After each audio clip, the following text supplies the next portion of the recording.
And we are back.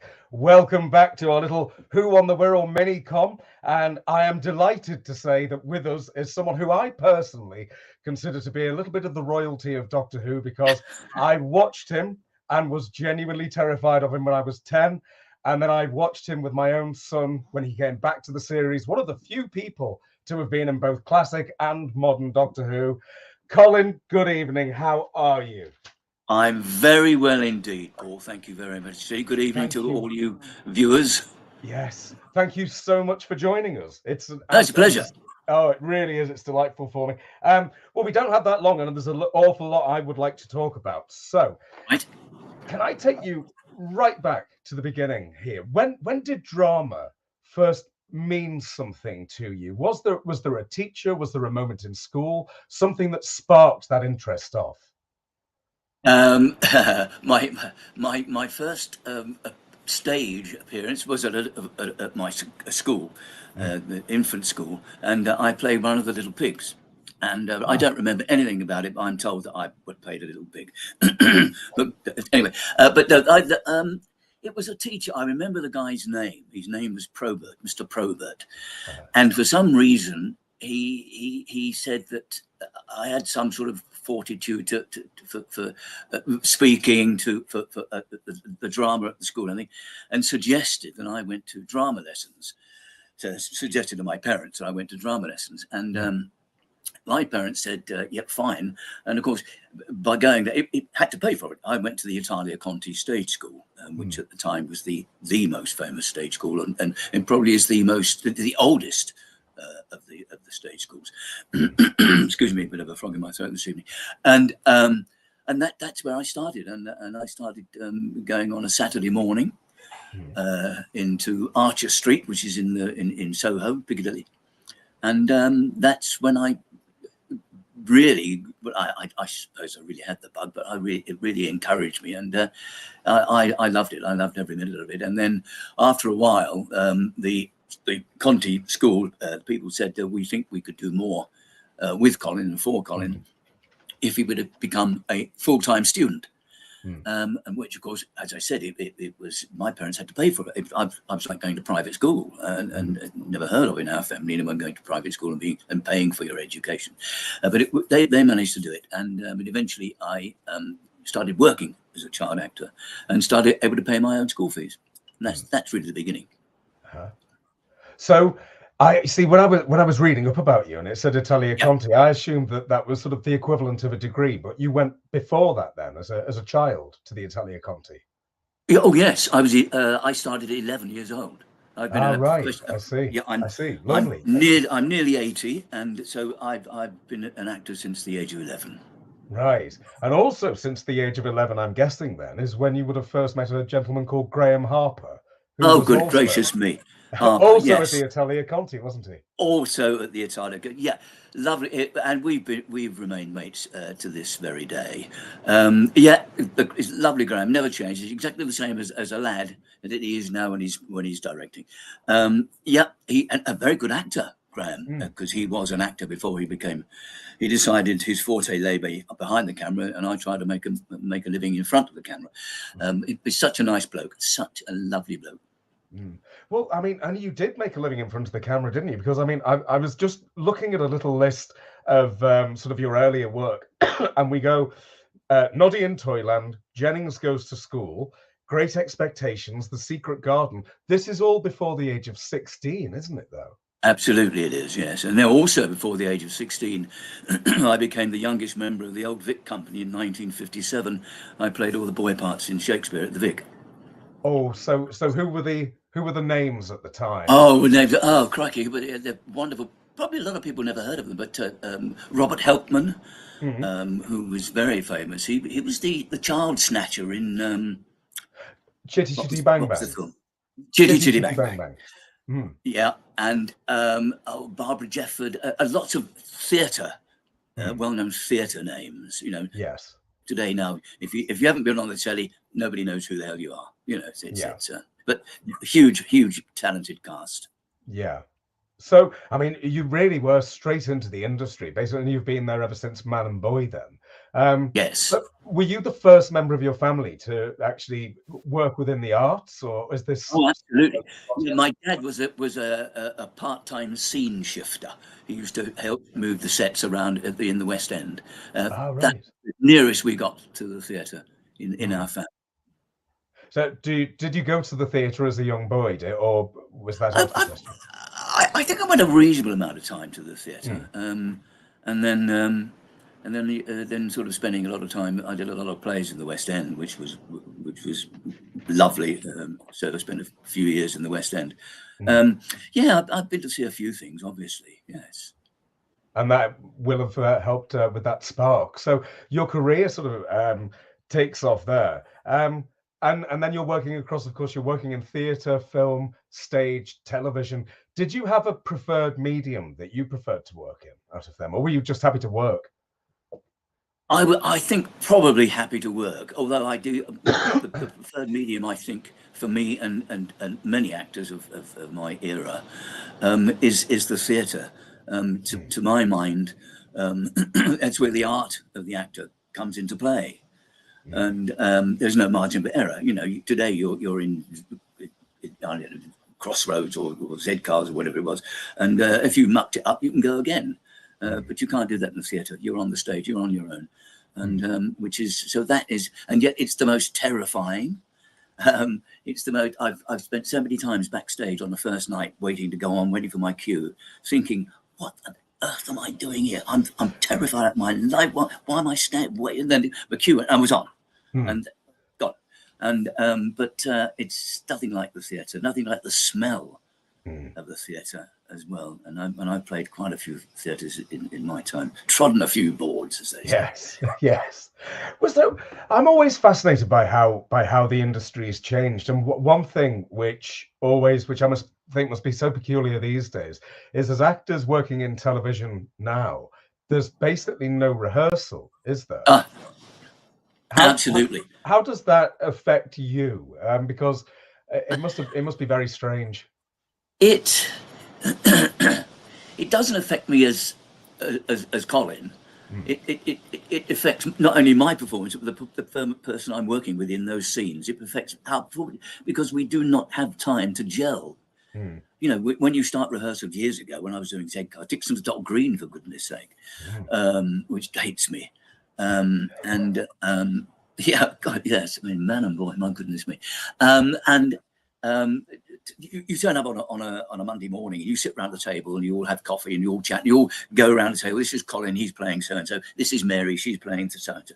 So you all do that. And then you do a rough read through and they take a rough timing of the running of the episode or the play or whatever it is. And then after that, you begin to block the scenes. It's all marked out on the floor. You can do that. And then by about the Wednesday, you should be off the book. You should know the lines. And you then start to put some sort of flesh on the bones of the character you are playing. And then you do that. You rehearse. And on a Friday or a Saturday morning, all the technical staff would turn up and they would watch a run through. And then the next day you would be in the studio and record it. When I did Doctor Who again for the second time with David Tennant, I had to turn up in Cardiff with a determined way that I'm going to play Mr. Crane, and hopefully and hoping that everybody liked my interpretation of Mr. Crane, because there ain't no bloody time to rehearse it. right. Yeah. And it's such a thing, because if you're working with another actor and you as you're working with you become to feel quite comfortable, and he or her or I may suggest something which he thinks about. Oh yeah, that works. So let's try it this way. And you can try to do something. Now you haven't got time to try. It's money's time times money. Yeah, and I suppose would I be right in thinking that essentially that there seemed to be more drama and comedy being made when I was young. I mean, it's easy to rose tinted spectacles, but these days, if there's a new drama, it's sold as we've got a drama. Whereas back in the day, you did seem to get a new drama, a new comedy, basically every night of the week. There seemed to be a lot more work being undertaken. Was it like that for you as an actor? Because I know that you played 3 different characters in Z Cars and I think 7 different characters in The Bill. So it feels like there must have just been more television in production, I suppose. Well, I suppose there was, and more long-running stuff, like Mm. Crossroads, the old Crossroads. I think every single actor in the entire world has been in Crossroads. I mean, you're far too young here, Paul, to know anything about Crossroads. But it was this series that went out with sort of strange, rickety sets and people forgetting their lines, and like it was like horrendous, really. But I was in it for 6 months at one particular point, and it was amazing. And but yeah, but yes, such a lot of work about, and a lot of times I was lucky enough, having made a little bit of a name for myself as a young actor, to be asked to play parts and not go for an interview or an audition, which is rather lovely. Yeah. Well, Colin, you've said a magic word there, which is Crossroads. I'm so this my wife would say this is a failing of mine. I do love that series. I've just got Really? I've got the 700 episode box set that came out recently. God. Oh, I think that's magical stuff. Was that a bit of a living nightmare to do though? Because it must have. Well, been hard. it was pretty. How can I put it? It was very strange because it was so. It was on every night, I think, or every other night, something like it was pretty 4 a week usually. I think. Yeah. And so if you're a running character, you know, your mind's buzzing with lines. Do I say this line? Oh no, that's a different episode. And anyway, but there was a gentleman there with a script on the floor, a floor manager with a script and a long length of wire with a big button on the end of it. And if you dried, he pushed the button, gave you your cue, and let the button go. That turned all the sound off of all the entire television sets in the entire world, and then you got given a cue. Fortunately, it didn't happen to me, but it happened to several people I was working with. Yeah, there's a lovely example of that, and I spotted it with Ronald Allen, who I think he gives us a cue using his hands. The hands come up in a very strange gesture, and suddenly you just go to complete silence, no studio noise, and then he's back into it at that point. But I suppose working like that for an actor it would have been closer to theatre at the time television would. Yeah, even tighter than theatre, because at least if you're doing rep, you get a week to rehearse the play you're going to do while in the evenings doing the play you've already rehearsed and is on. But that was like a daily. So I think it was I remember rightly, when they wrote the actual episodes, I think they did try to make the scenes maybe slightly shorter than normal, because get the poor old Max Factor a chance to learn it, So Yes, yeah. So when it comes to your career, then. Yeah. Rep. You mentioned rep though. Was the repertory system is of course something that is no longer with us. Did you ever do any seasons of rep? Never. I was always a guest in a play. Right. I was never a member of the crew, of the cast for that season. I just went in and did the odd play. Yes. Yeah. Some lovely plays. I've done some lovely plays, but yeah. So well, we should talk a little bit about Doctor Who, I suppose, if we could. So, Revelation of the Daleks. First of all, that's your first one, directed by Graham. Yes. Yes. So, and that's again something I love. It seems that at the time the directors would know people who they could bring on board and would do a really good job. Dougie Camfield was another who seemed to have Dougie, preferred actors. So when it came to playing Mr. Lilt, did you was that a part that was offered to you, or did you have to go through a read-through audition or anything like that? Because I saw Graham. I bumped into him the TV in the club at TV Centre, the much missed television centre. Oh, yes, that was a love. Everyone loved that place. And I bumped into him and I said, "Oh, Graham, what are you doing, mate?" He said, "I'm directing Doctor Who." I said, "Oh, brilliant. Is there anything in it for me?" He said, "No." And that was the end of the conversation. And then he got in touch with me a few weeks. He said, "We don't want to come in." He said, "I've got a part for you. It's to play the part of the mutant at the very comes out of a stinking quagmire." And so I said, yeah, I'll do it. Great. Thanks, mate. Yeah, brilliant. Anyway, the story goes, he gave me the character of Lilt, which at the time was totally tropical. But some people might get that, some don't. Yes. And thanks, Paul. Pleasure. You're a good audience. And yeah, and that was it. But Graham did say to me, he said, look, we've known each other for like a million years. He said, I can't just give it to you. I have to put you in front of the producers, and you have to come and read. And which I did, and they seemed to like me, and so I was offered the part of Lilt, and then a mere 28 years later, Graham's still directing Doctor Who. Yes, and he said, I've got a nice part for you. He said, but you've got to come in and read for it. I can't just give it. Which once again I went in to broadcasting to the TV centre and read and yeah. So, and I remember talking about getting a script to read. I remember as a very young actor, I'm talking when I was about, I don't know, 11 or 12, can't remember. And I went to an interview, and I walked into this room, and it was for a telly show or telly series or an episode, I don't know what it was. And there was the producer and the casting, everyone was there. And they said, oh, Colin, it's lovely, thank you so much for coming in. And they gave me the script. And he said, can you read the script, please? I said, certainly. So they gave me the script. And after about 5 minutes, the director said to me, out loud. Yes. We digress. Well, a fascinating revelation of the Daleks takes place at a really fascinating moment in the history of Doctor Who. Because a couple of weeks before it was broadcast, it was announced, first of all, that Doctor Who was going to be axed, and then that it was put on hiatus. And that's always struck me as very curious, because the ratings were good for your season, for your episodes. The ratings were just as good as ever. So I never quite understood that. Did it feel like a show that was under threat when you were in studio making it in 1985?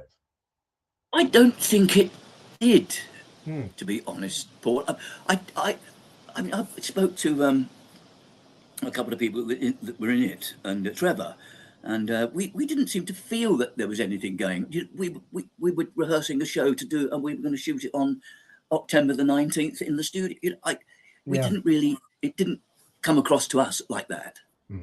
Right, it's fascinating, isn't it? That decision was made. Still seems a strange decision. And one of the people it affected most, of course, would have been John Nathan Turner.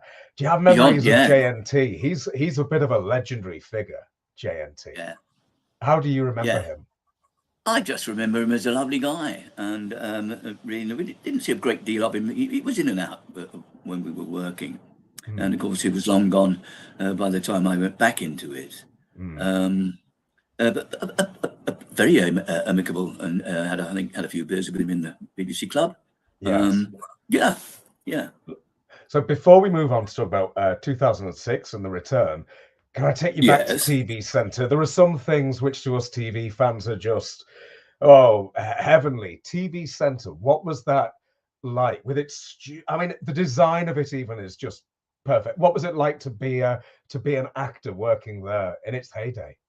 It would, because it was absolutely stunning when we first moved into the TV Centre, because a lot of my stuff as a child actor was done at Lime Grove, which is the studio around the corner, and it's not that doesn't exist anymore, I don't think, or certainly not as a studio. And then when we moved into this place with these lovely dressing rooms and red assembly, green assembly, blue assembly, and outside every studio there was a little coffee bar, and then there's the canteen upstairs and the bar. I mean, it was just brilliant. I mean, of an evening, you could go into the bar, you could see the cream of British television, having a couple of jars and a chat. It was amazing. It was amazing. It's just a wonderful place. And a circular thing. Yeah, it was lovely. And if you're lucky enough, you've got one of the star dressing rooms that looks out onto the circle bit with the big column that was outside in the middle of the TV Centre. Great.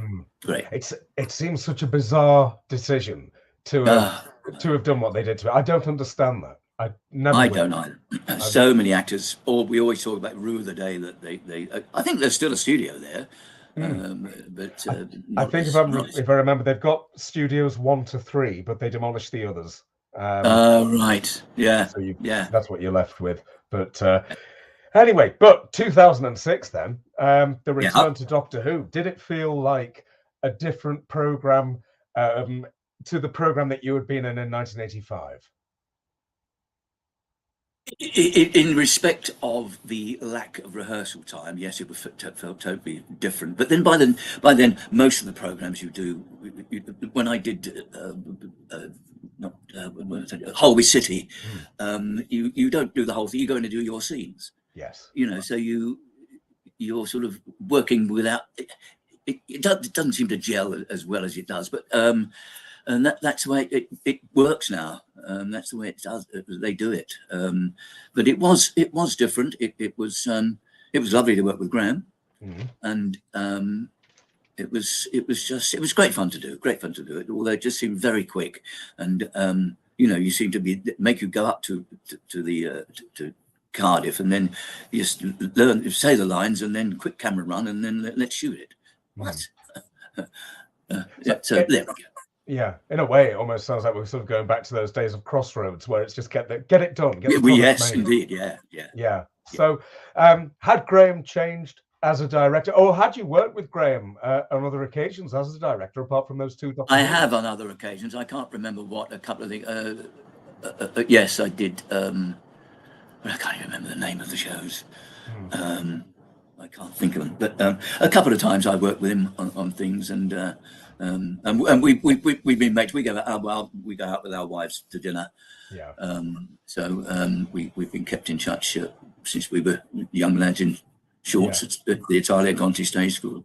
Yeah, and had he changed at all? Because what I love about watching his Doctor Who, where he's in a multi-camera studio, and his Doctor Who in 2006, is he's still very experimental with the camera, with the handheld camera work and stuff like that. Was he basically the same, just the same inventive director in all the times you've worked with him? Oh, absolutely. He was always on the floor. He came down from the gallery, and you could hear him. You're not rehearsing a scene. This is when we rehearsed a couple of scenes earlier. You can hear him clumping down the iron steps that come from the gallery onto the floor. But yet, no, he preferred to work on the floor. He preferred to work with the actors face to face, instead of telling if you're talking to the floor manager, when you tell Colin to move to the left when he stands up and crosses over to the chair. He came down and told me personally. Yes. And he's the sort of director that you can say to him, Graham, I've just been thinking, that scene where I do this and where I do that, can I do it this way and move over to the left instead of you said going to the right? Yeah, that'll work, Gov. Yeah, we go with that. Perfect. Yes. He was an actor's director because he was an actor himself. He knows what the actors are going through. So, yeah. So as an actor, when you look back and sort of like, you've done so many pieces of work. Is there one role which you feel you would like to think of as being that defining role, that role where as an actor you felt really that was a favorite, that one was the one that I nailed in a way? I'm not sure. There's so many. Great Expectations was a favourite of mine because it was the first major role I had, and I remember very distinctly that the Radio Times came out on that week, and I was on the cover of the Radio Times, and I just remember my mother bought every copy for 5 miles around. I'm sure she did. In fact, that is there. It's on the wall. That's the original version. Wow. Yeah, it's. Oh, that's lovely. That is me as Pip in Great.